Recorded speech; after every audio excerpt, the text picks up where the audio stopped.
Précédemment dans les reliques du passé de Monsieur Valentine. Monsieur Valentine était un homme fort riche.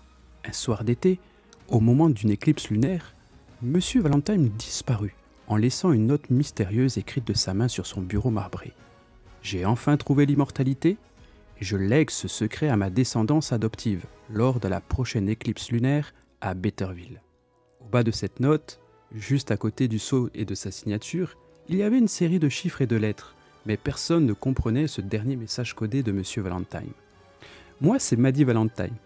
Je suis la petite, enfin bref, vous avez compris, de grand-père. Il y avait quelque chose à l'intérieur, un genre de carte métallique dorée, soigneusement emballée par un carré de soie. Mais sur une face, il y avait une inscription en lettres. Ictus. Et de l'autre côté, le mot Yahvé. Le courrier que tu as reçu était gardé dans un coffre-fort à la banque principale de Betterville. Et hier matin, à 8h40 précise, le coffre minuté s'est ouvert avec l'instruction de remettre ce courrier à l'héritier adoptif de Monsieur Valentine. Je savais que c'était moi la suivante. Mais au-delà du domaine, de quoi suis-je vraiment l'héritière ? Perdu dans mes pensées, je rentrais à pied laissant le vélo derrière moi. À la lumière de chaque pierre. Mais qu'est-ce que ça veut dire ? J'étais en pleine réflexion, mais je finis par comprendre le vrai sens du courrier qui m'avait été adressé. Monsieur Valentine avait trouvé le moyen d'être affranchi de la vie, c'est-à-dire l'immortalité.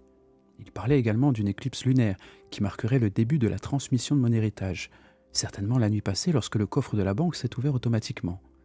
Mais à quoi sert cette carte ? Zut ! Je l'ai oubliée sur mon lit, et la porte de ma chambre est grande ouverte. Vite, il faut que je rentre.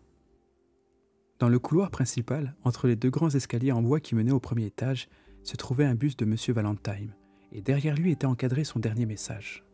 Étrangement, lorsque j'ai voulu lire le message en montant les escaliers, le soleil s'est réfléchi sur le cadre et m'éblouit fortuitement, me permettant ainsi de me rendre compte que la série de chiffres et de lettres était mal écrite. La vitesse d'écriture de Monsieur Valentine avait déformé certains caractères. Ce n'étaient pas des chiffres au hasard, ni même un message codé, mais simplement une heure et une date. 8h40, 45 secondes, 25-12-21. Mais c'est dans quelques jours. Que va-t-il encore se passer ?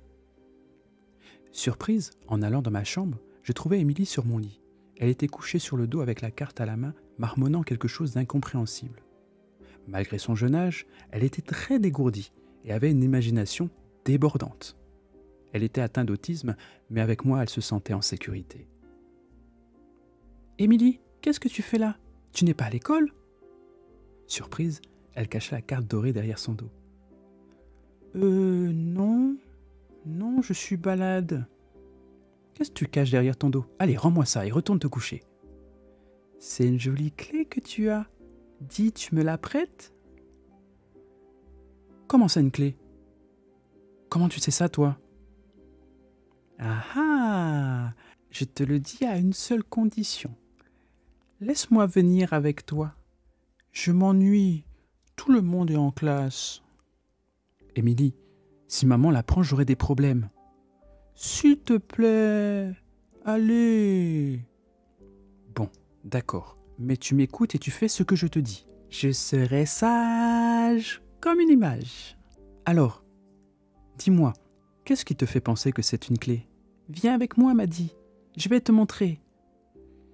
Émilie me tira par la manche et rapidement m'emmena en bas, dans la grande bibliothèque. Il y avait des livres jusqu'au plafond et des échelles sur roulettes pour se déplacer facilement de rangée en rangée tout autour de cette grande salle ovale. Elle m'emmena sous le grand bureau marbré de Monsieur Valentine qui n'avait été jamais déplacé. « Regarde, Maddy, juste là. » Il y avait une sorte d'encastrement de la taille d'une carte, qui était marqué par 3 petits creux qui étaient reliés entre eux par un cercle en relief.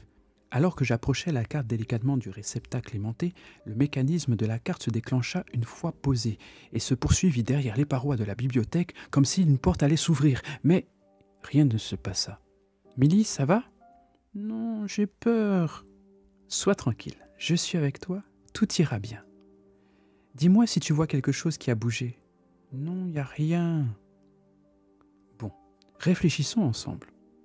On s'allongea toutes les deux sur le sol au centre de la pièce, la carte à la main, regardant le plafond et réfléchissant à ce qui pourrait nous aider. « Didi, je crois que j'ai vu un livre ici avec le même mot. Iltus. » « Ictus, Milly, ictus. » Ça veut dire quoi? Trouvons le livre. On aura certainement des réponses dedans. Quelques instants après, Émilie trouva le livre qui était rangé à mi-hauteur de la pièce. « Descends de là, Milly, tu vas tomber !» Le temps de descendre de mon échelle opposée, Émilie tendit son bras et sa main pour essayer d'attraper le livre. Elle n'avait plus qu'un seul pied sur l'échelle. Elle le touchait presque. « Attention, Émilie !»« Ah, ah, ah !» La situation était inattendue. Au lieu de tomber avec le livre dans ses mains, Émilie restait suspendue dans le vide, agrippant le livre de toutes ses forces. Un mécanisme ingénieux était relié à lui comme une sorte de levier. Je courus rapidement pour l'aider en rapprochant l'échelle pour qu'elle puisse descendre, et nous comprîmes au même moment que pour ouvrir la porte dérobée, il fallait trouver l'autre levier, trouver l'autre livre. C'était un peu plus simple maintenant, nous savions ce que nous cherchions, et par correspondance avec la carte, nous allions le trouver sur les rangées en face. Et c'était chose faite. « Émilie, tu es prête? Reste bien au centre, je vais actionner le levier. »« Oh, oh, ah, Maddy, au secours, ah !» « Maddy, viens vite, c'est trop bien !» Un passage secret dans le plancher s'était ouvert à l'endroit où Émilie se trouvait.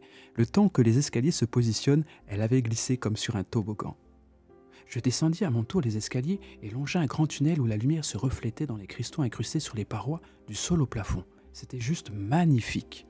À mi-chemin, il y avait une grande plaque dorée, avec 12 pierres précieuses en ordre rangé, avec des inscriptions gravées dans une langue étrangère. Et ce que je croyais être de la poussière dessus s'est révélé comme une poudre dorée. Mes mains en étaient recouvertes et elles brillaient au rythme des variations de la lumière comme si elle était vivante. La salle où je rejoignais Émilie était toute en marbre blanc poli avec des rainures dorées. Le plafond était soutenu par 12 grandes colonnes marbrées et à l'entrée de la salle se tenaient 2 grands et beaux rideaux majestueux de couleur pourpre, brodés à la main et de fils blancs et dorés. En regardant au loin, je vis comme un trône de cristal qui sortait du mur, taillé directement dans la pierre. Je suis resté quelques minutes, stupéfait de ce que je voyais. Je n'avais jamais rien vu de tel. La salle était immense, elle faisait presque toute la superficie de la cour. D'ailleurs, on entendait même le clapotement des remous de l'eau qui sortait de la fontaine située juste au-dessus de nous, par laquelle la lumière entrait avant de se réfléchir dans un jeu de miroirs et de pierres transparentes intelligemment positionnées pour illuminer cet endroit. Ave Maddy. Mais où as-tu trouvé ça, Milly? Émilie portait un genre de casque romain et avait un fourreau en guise d'épée. C'est à ce moment-là que je remarquai tous les objets présents dans la salle. Ils étaient tous soigneusement rangés et étiquetés pour certains. D'autres étaient posés sur de grandes étagères, accrochés à des murs ou simplement recouverts de beaux tissus de velours et de soie. C'était majestueux et cet endroit m'imposait davantage la révérence et le respect. « Regarde, Maddy, on aurait dit Monsieur Valentine sur ce tableau. Et là aussi. Et sur cette statue. Et là aussi. » Oui, tu as raison. On aurait dit que tous ces objets lui ont appartenu. Mais il y a quelque chose qui m'intrigue. Ah oui, laquelle? Admettons que tous ces objets lui appartiennent.